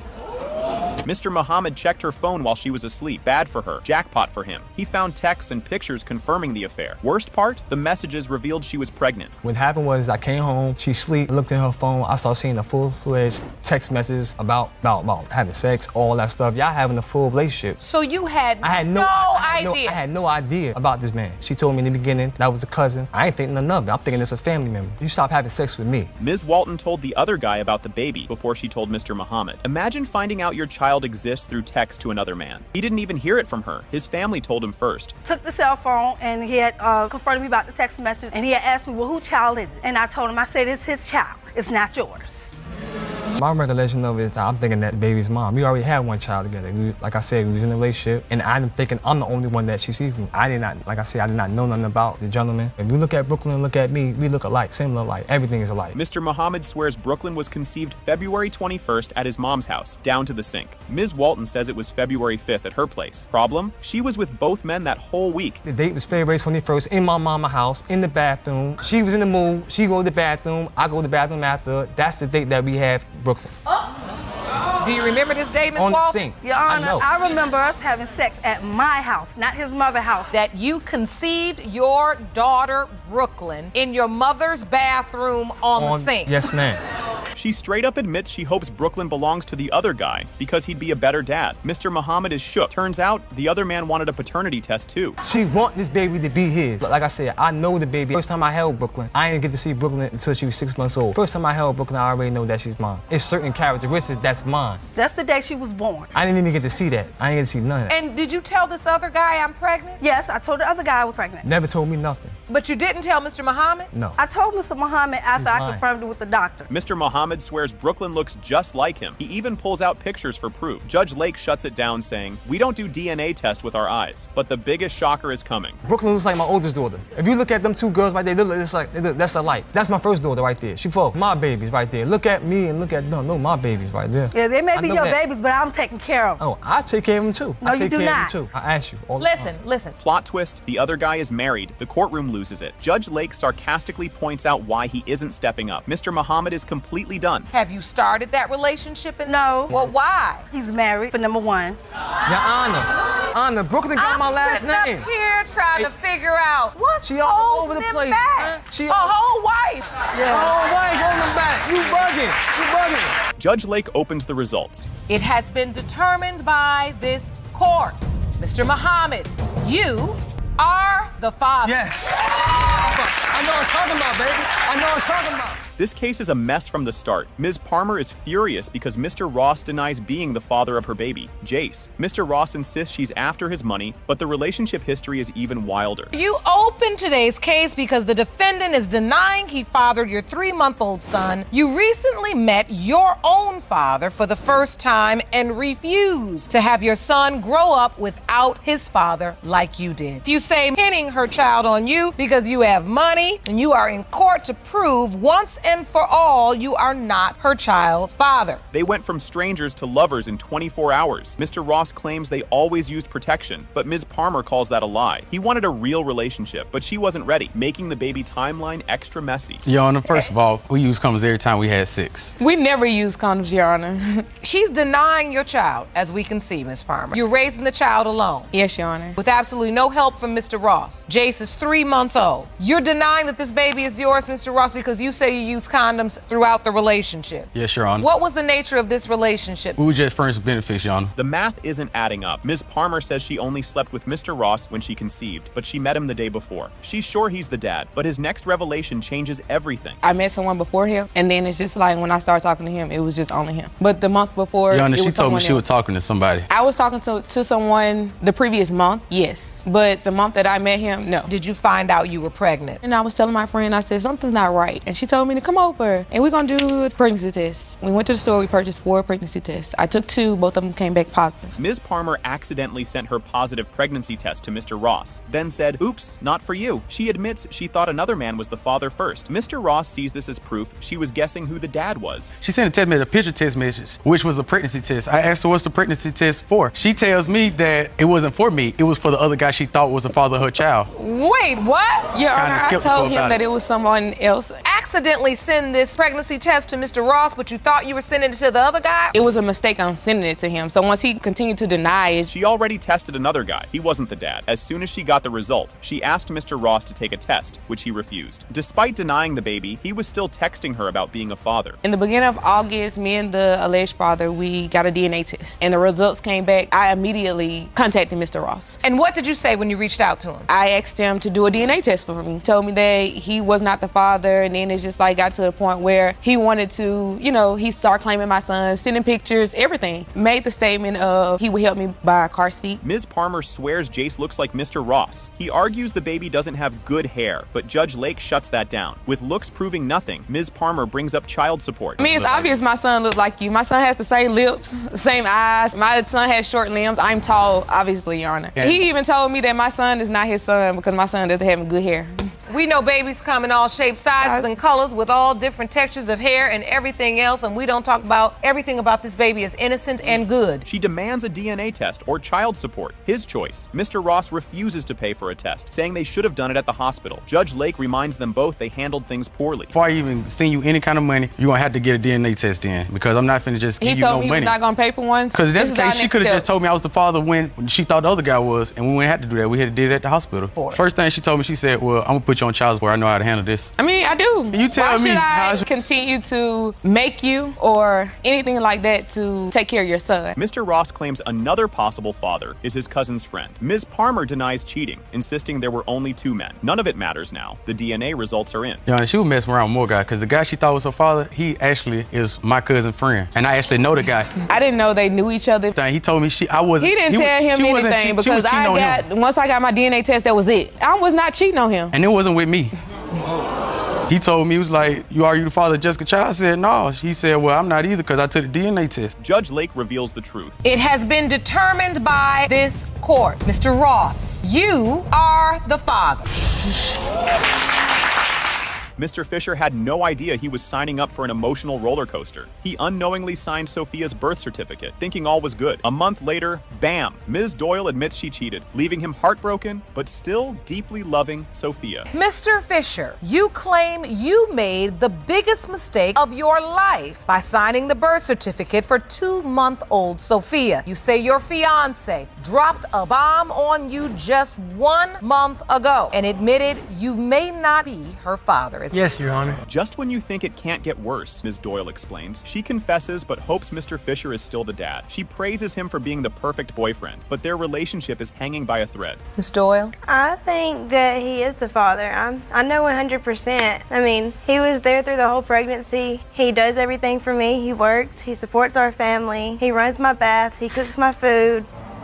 He rubs my back and rubs my feet. He's a great father, very loving. He's a very loving father and a very loving fiance. Their love story started like a fairy tale, but crashed hard. Mr. Fisher recalls falling for Ms. Doyle's beauty and kindness. It was perfect, until the ultimate betrayal shattered everything. When me and one of her family members met, we became best friends. Like, we was close like this. He took me around her, and I just fell for her. And ever since then, I've loved her. She's beautiful. Her eyes, amazing. Her body, she's gorgeous, and she treats me like a man wanted to be treated, all the way up until this happened. Things go from bad to, what were you thinking? Ms. Doyle cheats because of a false rumor about Mr. Fisher. Instead of asking, she hooks up with a random guy. Turns out the rumor was a total lie. I was on vacation with one of his family members in Florida, and another one of his family members that he was with at the time had texted me. He said, Trey's cheating on you, which we call him Trey, but his name is John. Me, I was hurt. A guy walked up to me. Do you want to go to my camper and talk? So go back to his camper with him, and we talked about it, and then one thing led to another. He kissed me, and then we had sex. Carrying a baby while hiding a massive secret? Yikes. Ms. Doyle panics when she sees the positive test. She lets Mr. Fisher celebrate, pretending everything's fine, while guilt eats her alive. The day that I found out she was pregnant,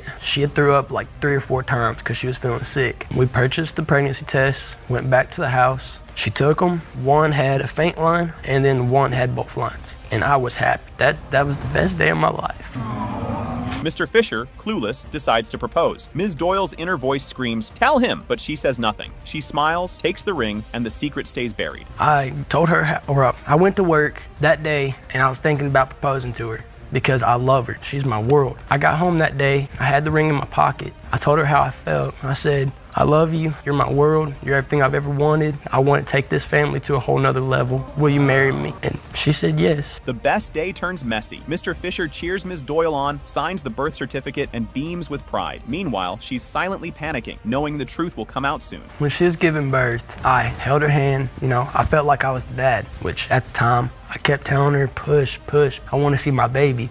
And afterwards, I signed the birth certificate and everything because I thought it was my baby. We stayed there for 3 days. Those 3 days were the most important, amazing, wonderful thing that I have ever felt in my life. Reality hits when Ms. Doyle admits the timeline doesn't add up. A court calendar proves the baby might not be his. Mr. Fisher stares at it in disbelief, and then he does the unexpected. Sophia was born on January 15th. You took vacation April 21st to May 1st, and that's the window of time in which you cheated. Yes, Your Honor. When you calculate it, the window of conception would be between April 19th to April 26th for a child born on January 15th. Yes, Your Honor. Instead of walking away, Mr. Fisher says, I love you and Sophia, no matter what. Ms. Doyle breaks down, knowing she doesn't deserve his kindness. Then, the DNA results arrive. I'm sorry that it happened, and if she's yours, then I hope that... Let me tell you this. You ain't got to be guilty about it no more. I know about it, and I know you're sorry. Just don't hold it on me no more. That's my baby no matter what. And you're my wife. I love you. It has been determined by this court. Mr. Fisher, you are the father. Oh boy, this one is a hot mess. Judge Lake introduces Lima VD, Scott, and Anderson. Ms. Lima claims Mr. Anderson is the father, but he, a married man, says nope, his whole marriage is on the edge, and that thread is snapping fast. Ms. Lima, you admit to making a huge mistake and hope it doesn't affect your baby Christina. You had an affair with Mr. Anderson, who is married, and believe he's your daughter's father. Yes, Your Honor. Mr. Anderson, you say your whole life is on the line, and your marriage, and you're hoping you're not the father today. Yes, Your Honor. Ms. Lima met Mr. Anderson on Facebook, chatted for a year, then, boom, dinner and hotel. Just like that, things happened. The audience gasps, but oh, this is only the beginning of the chaos. Your Honor, it all started from a Facebook message when Mr. Anderson was messaging me on Facebook. So we started being friends online for about a year and a half. Then out of the blue one day, he called me and said, you know, let's go out for dinner. So I was like, hey, well, you know, I'm not doing anything, so why not? We went out to dinner and we got a hotel room that night. We had sex. Your Honor, Your Honor.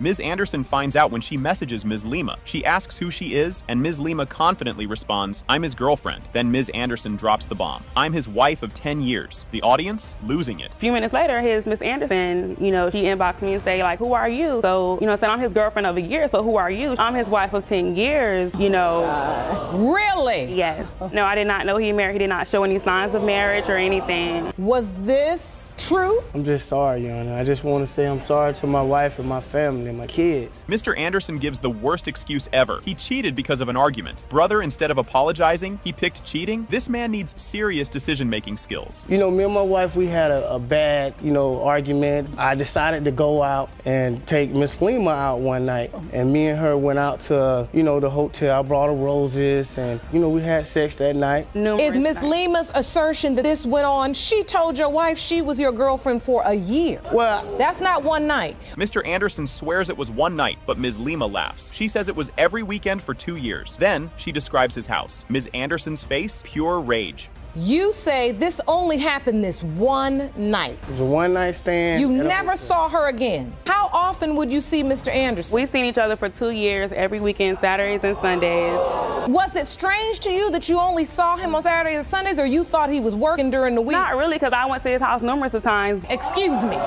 You went to his house numerous times? Yes. Just when you think it can't get worse, boom. Ms. Lima says she was with another guy too. No protection. Now we've got another possible baby daddy. The courtroom, a soap opera set. I went to Mr. Anderson at first. I went to his family at first. I couldn't contact him, so I went to his family and I got rejected by them. So I was like, well, that really hurted me. So I was just like, well, let me move. So you did sleep with another man during the window of conception during that time? Correct. And you were sleeping with both men without protection? Well, I got in touch with him later. We met up and we had sex again when I was around 4 months pregnant. Ms. Anderson listens to all of this and looks done. She reminds everyone, 5 kids, 5, and now she's dealing with this mess. I'd be packing my bags immediately. Once we messaged each other, I asked her for her phone number because I want to talk on the phone. And when she was telling me the things that she was telling me, my whole world it caved in. Like, are you serious? This because my you all have husband. built a lot together. A business. We've been through a lot, Your Honor. And just the children? 5. Now, meet contestant number 2, Mr. Scott. He met Ms. Lima at a gas station, of course, and thought she was his girlfriend. Then he found out about Mr. Anderson. He looks like he wants to disappear. During the time she was in a sexual relationship with Mr. Anderson, so you could possibly be this child's father. Well, the situation was when I first met Mrs. Lima, we met at a gas station. Come February, I took her flowers to a job site, took her out to eat on Valentine's Day, and then in March we had a sexual intercourse.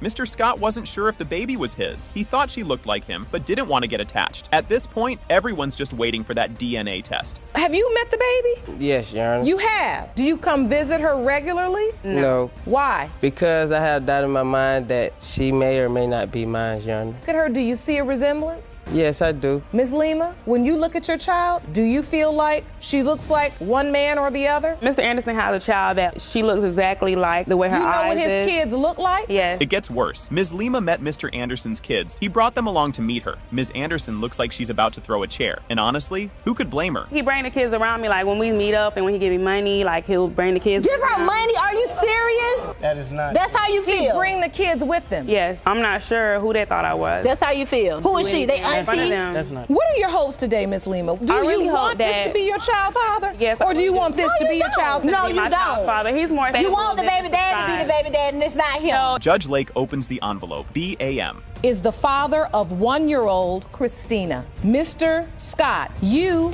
are not her father. You just stay right here.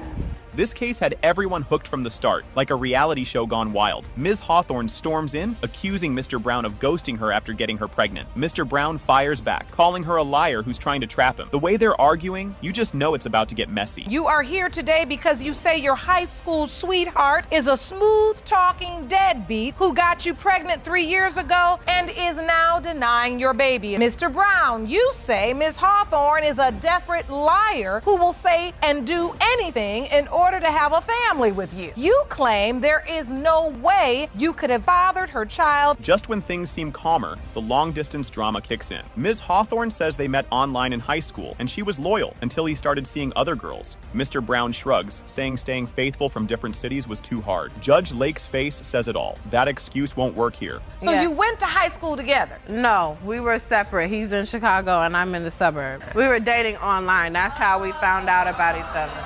And but so it was during when you were in high school. Right, and so we were dating online, but it actually took a year after we started seeing each other because we were young, we didn't have transportation. So you met online, you lived in 2 different places. Yeah. Pure chaos unfolds. Mr. Brown insists they only hooked up once in August 2014. Ms. Hawthorne shuts that down, saying they were together in December 2015 when Chase was conceived. Then he drops the ultimate weak excuse. He didn't finish, so he can't be the dad. The audience erupts and Judge Lake looks ready to lose it. Your Honor, we only had sex one time, and that was in 2014 in August. Chase is 2 years old, so clearly it did go on and on past one sexual encounter. So what happened where you all reconnected during the period of time when Chase could have potentially been conceived? It was in December 9th, 2015. Mr. Brown flips the script, saying she had a boyfriend and can't be sure Chase is his. Ms. Hawthorne shuts that down, insisting she only had a male roommate. Judge Lake isn't buying it and asks the real question. You lived with a man and nothing happened? Mr. Brown shakes his head in disbelief. Your Honor, she had a boyfriend at the time. I did not. Me and this guy, we were roommates. We decided in June of 2015 to move in together. You're gonna move in with someone and not have sex with them. Yes. A male being is not gonna try anything with you. No, to have sex. Not if he's just a friend. Not if we've never had that type of relationship. Mr. Brown's got excuses for days. Ms. Hawthorne says he's only seen Chase 4 times in 2 years. He claims he felt trapped because she waited 14 weeks to tell him. Judge Lake isn't having it. Sir, you trapped yourself in the backseat of that car. The audience loses it. Now Chase, 2 years old, you say Mr. Brown hasn't been a part of his life at all? Not at all. He's only seen him 4 times. Your Honor, I feel trapped in the situation because first off, you didn't let me know that you was pregnant until 14 weeks later. So you trapped yourself in the backseat of the car when you really should have come and broke up with her, but instead you decide to have sex with her. When you in simple mode, you get simple results. Ms. Hawthorne's mom pulls out text receipts. In one, he talks about Christmas presents for Chase. Judge Lake reads them aloud, and the courtroom reacts. So now you're buying gifts for a baby that's not yours? Mr. Brown backpedals, blaming his grandma's advice. His argument crumbles. You submitted those texts to the court. You write to him and say, I'm afraid that Chase at this point will not have the Christmas he deserved. Things right with your son because he didn't ask to be born. He will have a good Christmas, no worries. I'll just start checking periodically on what he needs and deliver it to him. You think I'm happy about not being able to get him gifts on Christmas? I'm not. It hurts me. The room is silent. Judge Lake opens the envelope. It has been determined by this court. Mr. Brown, you are not the father.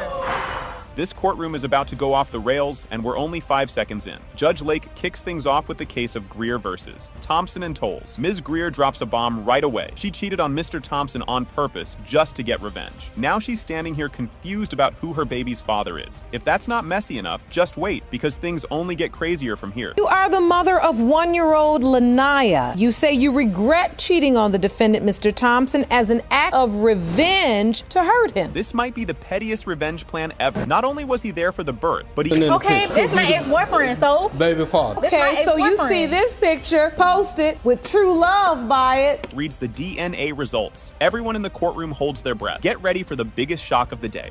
It has been determined by this court between me and the other girl, and then moving all the way to Alabama with the girl. But he wanted to talk about one time when he had kids and they were looking for me. They were looking for you all the time. While he was doing all that research trying to figure out who I was talking to, he failed to tell anybody that he was engaged to this girl. What? While he was still married. Why would you put me on child support if I'm supporting my child already? You help diapers here and there. I've been doing it since day one, Tony, so don't try that. You have been coming around lately because... Why? Because she keeps moving and people get tired reaching out. Here. She has reached out to you plenty of times. Villa is a serial cheater who's dodged a DNA. Mr. Carr is the father. If you think that's messy, just wait. It's about to get worse than a toddler. You and a DNA test for 3 years. From a Facebook message to a paternity lawsuit, things escalated fast. Mr. Carr calls Ms. Villa started as a... No, Your Honor. We want to do this? The problem was I couldn't get rid of her, Your Honor. Things go from bad to worse fast. Ms. Villa proudly says she always admitted when she cheated, as if that helps. Mr. Carr insists on you. I told him each time he would let me leave and I would come back and I let him know that I did it. And he still took me back. And what would you let him know, Miss Villa? That I messed around with the person I left with? No, Your Honor. She cheated 8 different times with 8 different people. 8 different times with 8 different people? Yes, Your Honor. In the beginning, no. Hold on. Math lovers, prepare to be confused. Mr. Carr says Ms. Villa told him she was pregnant 3 days after they hooked up. He swears the dates don't add up. Ms. Villa is certain the baby was conceived in the backseat of a car while his friend was driving. Yes, really. Then, the argument shifts to the baby's due date. The times of conception was she slept with a man on the 31st of January. Tony, me and her slept together on February the 14th. 3 days later, the 17th, she tells me that she's pregnant. I'm like, how are you pregnant? Tony, you're a liar. So you have sex 3 days later and she tells you, now I'm pregnant. Yes. So you thinking like, how do you know you pregnant 3 days after we just have sex? Exactly. Now it's science time, and it's more confusing than a pop quiz. Mr. Carr insists the Halloween birth date means the baby belongs to the other guy. Ms. Villa swears she was born early, making Mr. Carr the father. Judge Lake just nods like, y'all need a calendar. If you have your child on October the 31st, that means that it is the other man's You're a child. liar. Trinity because was that's due exactly 9 November months. 21st. I had her 3 weeks early. So you're saying the conception window is off, Miss Villa, because since Trinity was born early, you technically would have had a due date of 3 weeks later than Yes, that. she was due November 21st of 2015. I had her October 31st. From yelling to crying, Mr. Carr says he's been raising a child who might not be his. He loves her but fears the truth. Ms. Villa tells him he didn't have to stay. Bad timing. Just when emotions hit their peak, Mr. Carr reveals all the times he tried to get a DNA test. Do you have a relationship with her? Yes, Your Honor. I'm with her every day of the week, just about. I play my role as a father. No matter what it is, no matter how much pain, I still treat her like she's my own child. And that hurts you.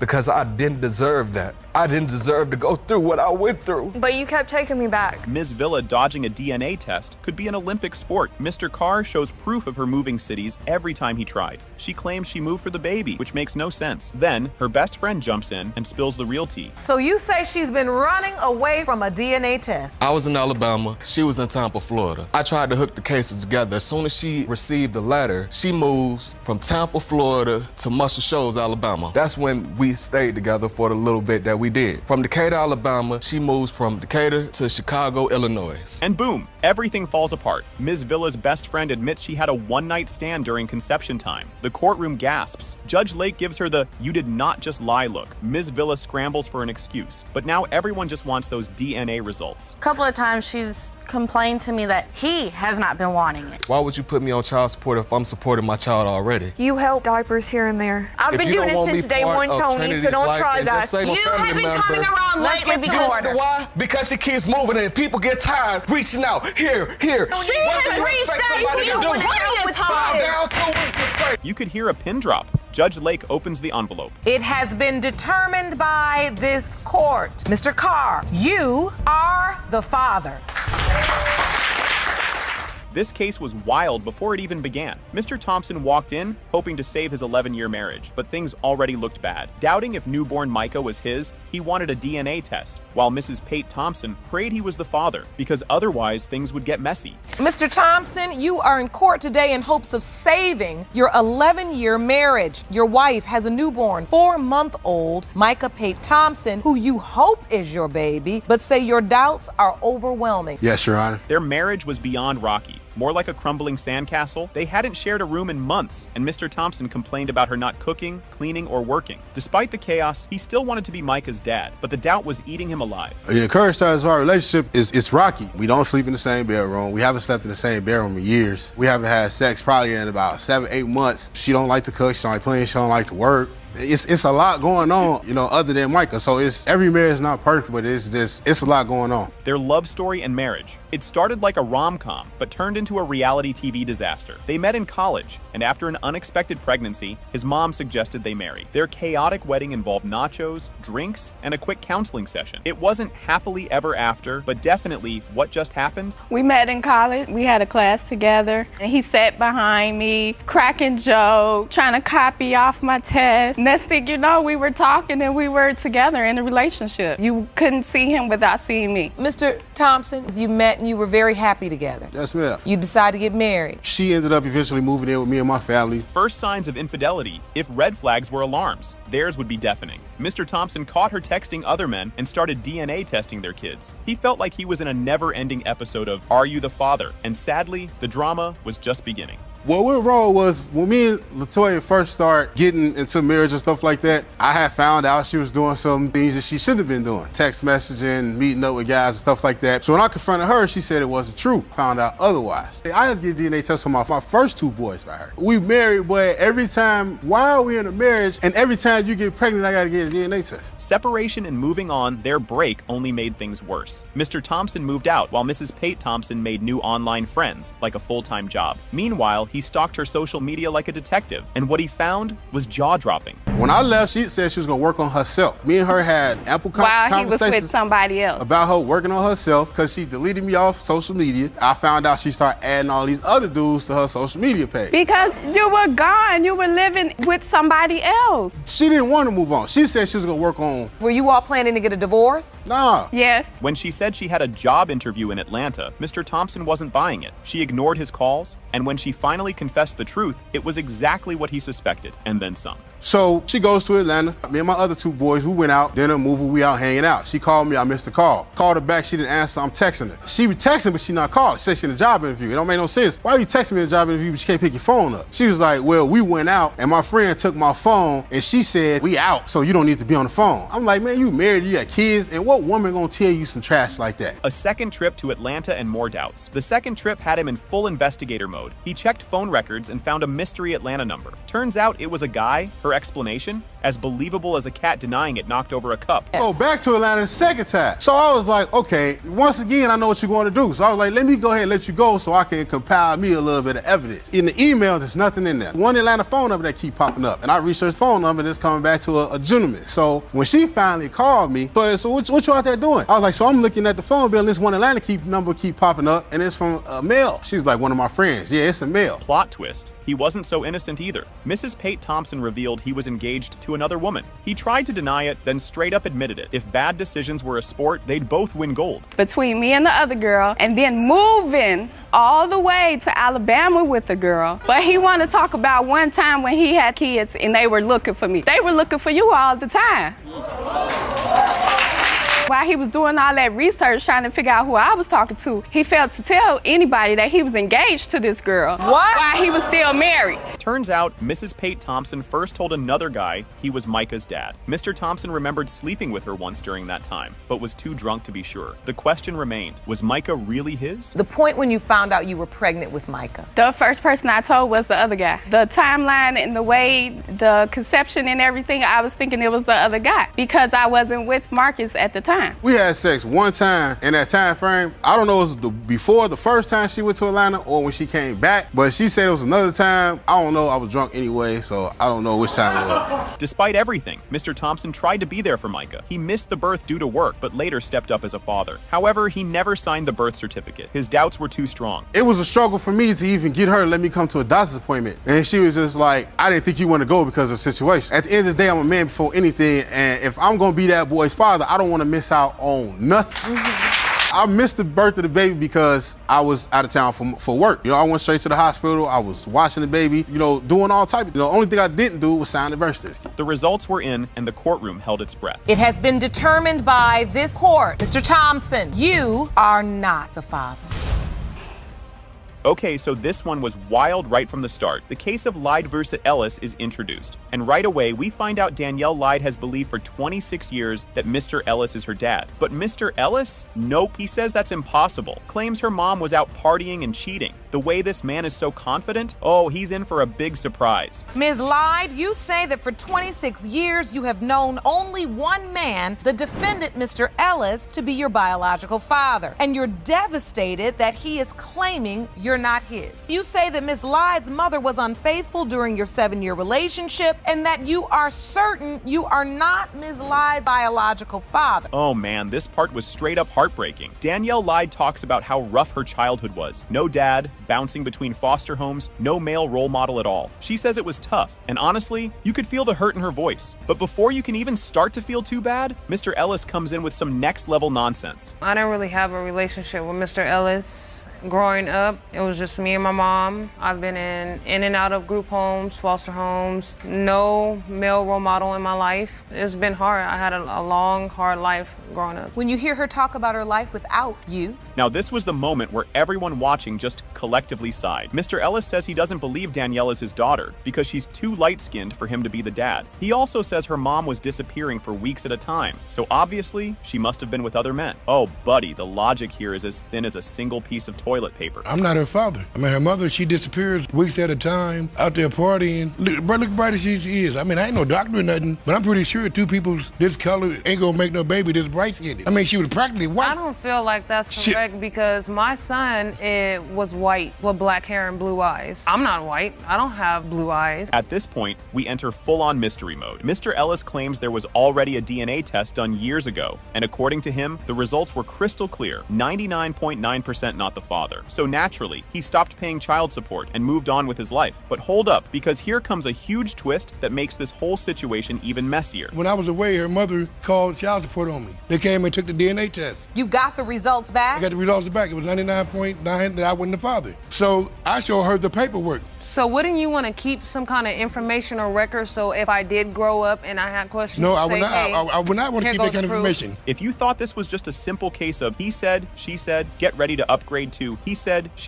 and she said something completely different. Ms. Lyde's mom steps up and says, yeah, we did a DNA test and it said yes, he's the father. Wait, what? Two completely opposite DNA results? Somebody's lying, somebody's confused, or the universe just decided to mess with this family. A DNA test was performed, yes or no? Yes. What were the results? They say in the court 99% yes. That 99.9% that yes, he was Danielle's biological father. Yes, that's Thank you our so much. report. That's what I wanted to know. You may be seated. At this point, the whole courtroom was sitting up straight, watching this go down like it was a Netflix drama. Ms. Lyde is fed up. She's mad at her mom, mad at Mr. Ellis, mad at the whole situation. She talks about how not having a dad made her make bad choices in life. And honestly, you just want to give her a hug. But before the tears could even dry, things got even more awkward. I don't look like most of the people on my mom's side of the family, so I know there has to be some kind of connection. People do things in life that is unexplainable. Me, I look at myself and I love myself. I look at myself in the mirror every day and I appreciate myself. If another human being on this earth don't want to accept me for who I am, that's not going to stop me from loving me for who I am.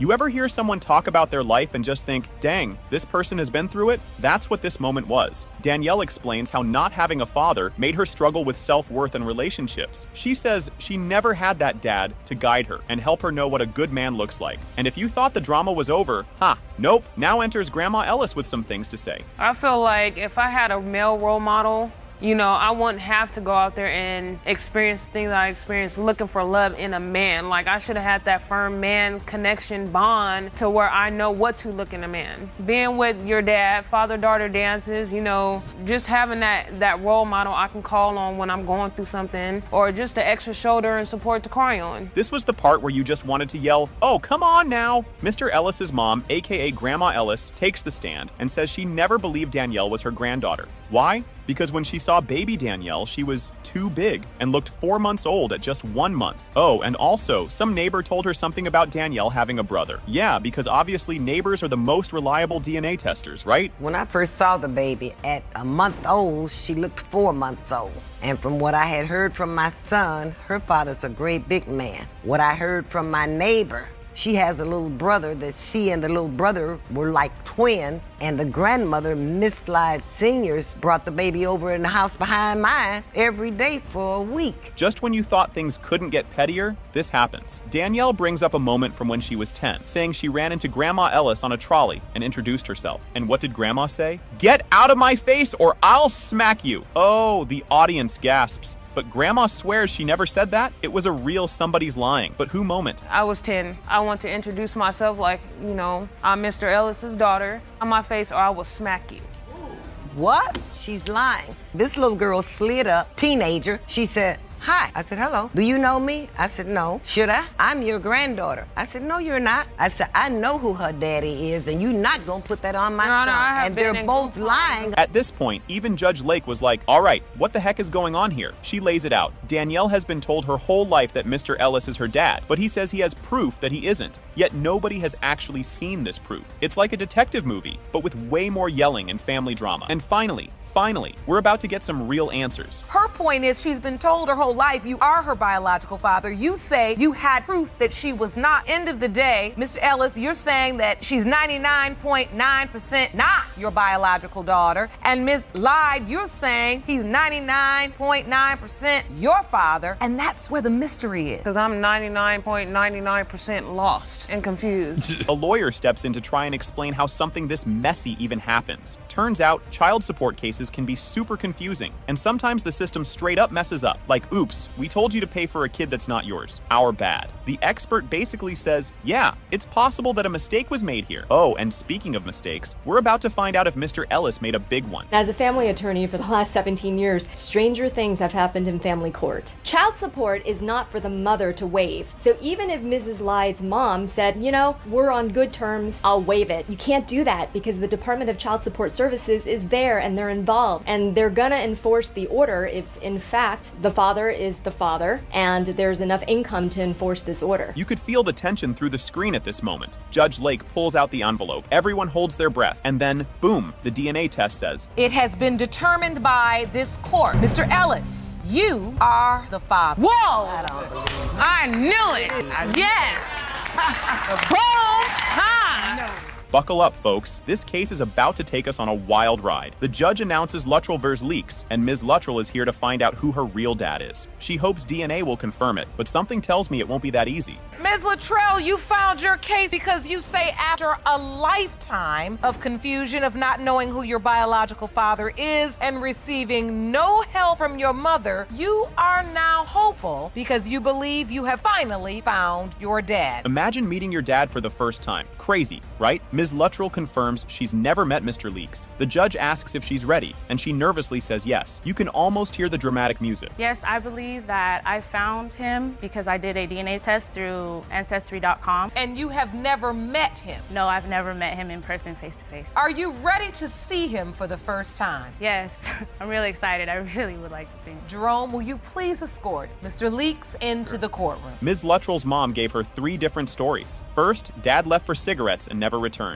Then, mom just didn't want him around. And now, mom straight up says, "Girl, I don't even know." I was told that my father had went to the store and apparently was to buy cigarettes and he never came back. And then when I was 13 years old, she told me that basically she didn't really want my father in my life. I asked her about my father and she told me that basically, you know, sorry daughter, I just really don't know, so long ago and I can't remember. The judge pulls up an exhibit, 3 possible dads. kids. One was a co-worker, one a classmate, and one a mystery man from a party. Mom admits to short relationships and losing contact. This is turning into who's the daddy? You say there are 3 possible fathers, one of which was a co-worker. Yes, we dated, we got familiar with each other, and then it ended up in intimacy. Did you ever tell that person you were pregnant? I didn't know how to contact them, and I had moved as well. You also say that there was a classmate. Mom kind of remembers an African-American man at a party, but she isn't sure if it was Mr. Leeks. Basically, she's saying, I might have been there, he might have been there, who knows? Sherlock Holmes would need more clues. What happened with Mr. Lee? It was a party that had occurred in my neighborhood, and I got to know somebody, I don't know if it's him, but somebody that could be her father at that party. Do you know this man? I don't know him. When she brought him up, I just said, well, he looks familiar. Modern technology saves the day. Ms. Luttrell finds a match on Ancestry.com, messages a cousin, and discovers Lee Leeks. She then Facebook stalks him and thinks she looks like his daughter. But is it real or just wishful thinking? And so how did you connect with him through his family? Through Ancestry.com, directly messaged a family member who was my cousin, who was my cousin. And then his wife actually was the one who made his profile. So I was talking directly mostly with his wife. And then I also talked to him as well. They came to the conclusion that possibly Lee Leeks could be my father in the family. Ah! Mom's vague description doesn't help much. She did say he was younger, and Mr. Leeks was 19 while she was 35. Mom admits she was at a party with a younger guy, but that's still a whole lot of maybe. Well, my mom, like I said, the 3 stories that I gave you was talk to her about like the age range as well. Like at the time he would have been, I think, 19 and she was 35. She said it is possible because she remembers going to the party like she had stated and he was younger. Oh, she remembered sleeping with a young guy at this party. Yes. Most confident denial ever. The judge asks if he remembers the party, and he flat out says no. No hesitation, just a firm, I would have remembered that. The audience laughs. Same, dude. Do you remember this party and this one-night stand? No, I'm just looking at it right now thinking, okay, it's nice to meet you, but no, I was not at that party. Were you ever at a party having sex with an older woman? No. You know, if I'm having a child or anything like that, if I even know there's a chance I'll have a child, I'm sticking around. I'm not going anywhere. Mr. Leeks pulls out a picture of his mom, and whoa, they do look alike. Even the judge pauses. If he's not the dad, then why does she look like his mom's twin? Miss Luttrell submitted a younger photo of herself. Does that look more familiar to you? So you don't remember her from a party? You don't remember her? No, I will say this, if I can just share this with you. Yes. What is this evidence, sir? This is a picture of her right next to my mom. They're side by side on here. And they look so much alike. She's related to us somehow, some way. Plot twist. At the time of conception, they lived just 14 minutes apart. They could have crossed paths, but Mr. Leeks is sticking to his story. He was not at that party. The truth is you all didn't live too far away from one another at that time. You were in Sacramento, Mr. Leek, and Ms. Luttrell, you were as well about 14 minutes away from one another. So, I mean, it wouldn't be inconceivable to think you could have been at the same party. If I was partying that good, that must have been a good partying. I mean... When she asked his family, they said, yeah, Lee was wild back then. Not exactly a strong denial. She's desperate for a DNA test. Will science prove what she feels in her heart? Begging you, I'm pleading for this DNA test because we have a really strong connection as well over the phone. I've felt like his daughter just talking with him, and as well as the other similarities with me being a musician. He told me that his mother was a singer. So I really truly believe that this is a big possibility that he's my father. Drum roll, please. It has been determined by this court. Mr. Leeks, you are not the father. Oh boy, this case is messy from the start. Judge Lake introduces Jones vs. Hernandez/Trevino, where 2 women claim Mr. Trevino is their baby daddy, but he's outside dodging drama like it's a reality show. When he walks in, you just know it's about to get wild.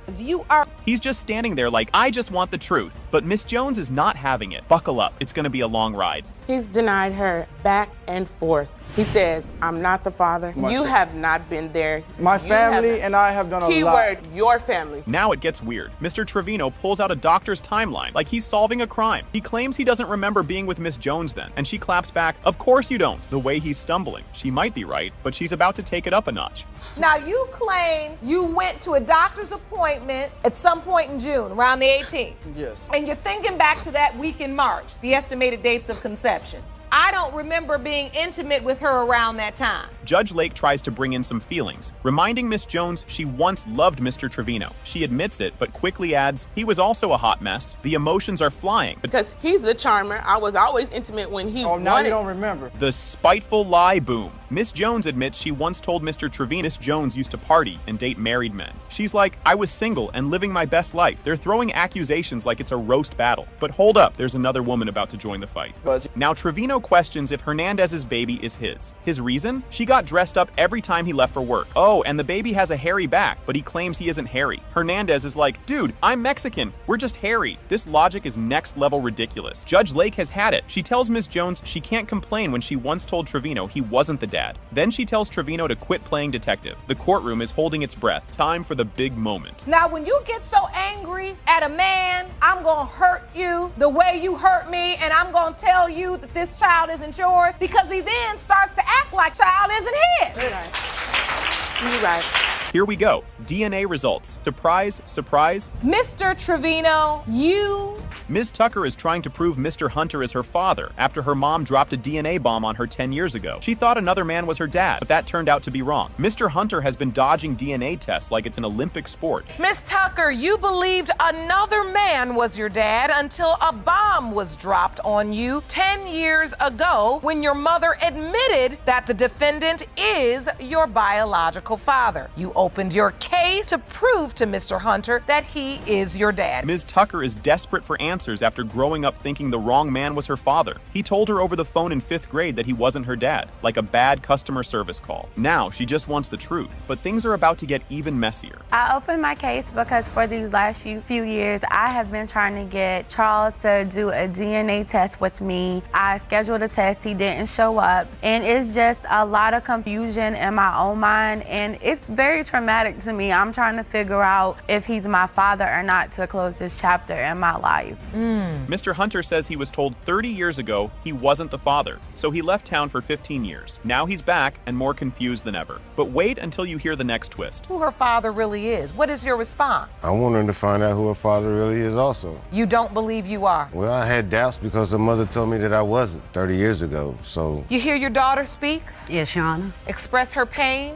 Yes, Your Honor. You say you and Mr. Hunter have always known that he was her biological father. Yes, Your Honor. Ms. Tucker overheard her supposed dad say he didn't believe she was his child. One second, she was excited to talk to him, and the next, he was denying her like a bad holiday surprise. And middle school made things even worse. I was in the 5th grade and his sister had came and got me one weekend like she always did. They were on the phone and I was over and I walked in and I asked, was that him on the phone? And she said yes. She gave me the phone and it was my first time ever talking to him. I was really excited. And that's when he told me that my mom was not being honest with me and he knew I wasn't his daughter. A random woman told Ms. Tucker she looked just like her real dad, Mr. Hunter. When she asked her mom, she got a quick, that lady don't know what she's talking about. I was in the 7th grade. Where we're from is very small. So I was at a store. There's a woman who knows them both. And she told me, she said, you look just like your dad. And so I go, oh, you know my dad? And I said his name. And she goes, that's not your dad. That was the first I have ever heard of him. So I went home and I did tell my mom what she said, but my mom just said she was lying. Mr. Hunter says he was told he wasn't the father, so he just left. Years later, rumors made him second guess, and now he's confused like the rest of us. Adrian told me she was pregnant, and she told me the child wasn't mine.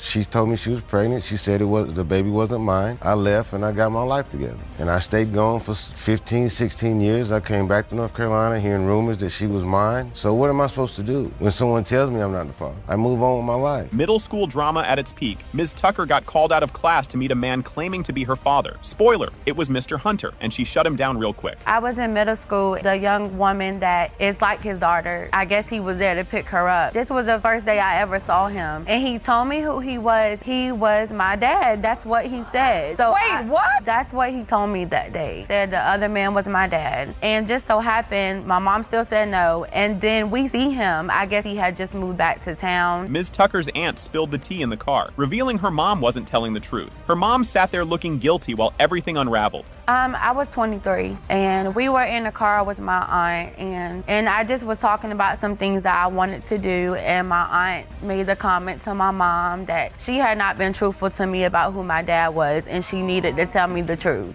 My mom, she just looked like my aunt better keep her mouth shut. Oh. Yeah. Plot twist. Mr. Hunter dated Ms. Tucker's mom's sister. You can practically hear the audience gasping. Well, I had met a young lady. Come to find out, it was Adrian's sister.